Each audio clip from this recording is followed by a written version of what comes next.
$40 billion in additional aid is making its way to Ukraine after President Biden signed a new package over the weekend. However, some senators from both parties want to go further and label Russia as a state sponsor of terrorism. Capitol Hill correspondent Eric Rosales joins us now with the latest. Eric?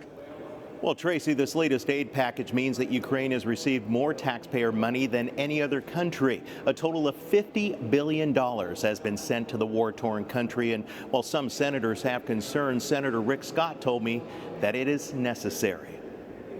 We have to invest our money to make sure that Ukrainians can continue to defend their freedom. And the benefit for the United States is that hopefully Putin will stop there. If he loses there, he won't be invading Poland or Lithuania or any of our other NATO allies. But nearly a dozen Republican senators oppose the package, including Senator Tommy Tuberville. I'm not for it.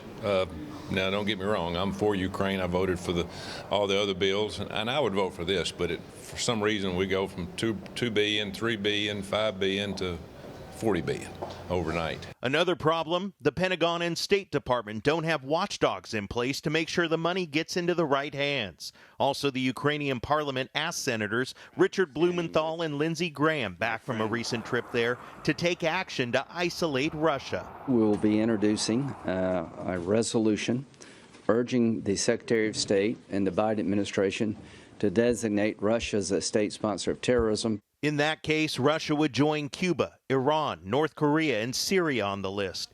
They would lose sovereign immunity, which protects countries from being sued without their consent in civil cases. Their actions in Ukraine prove what they are, and I think what Senator Graham has depicted that very well. The genocide, the atrocities that we've seen, shouldn't be called anything other than that. He will continue, in fact, become an increasing threat to Europe and the world unless he is stopped.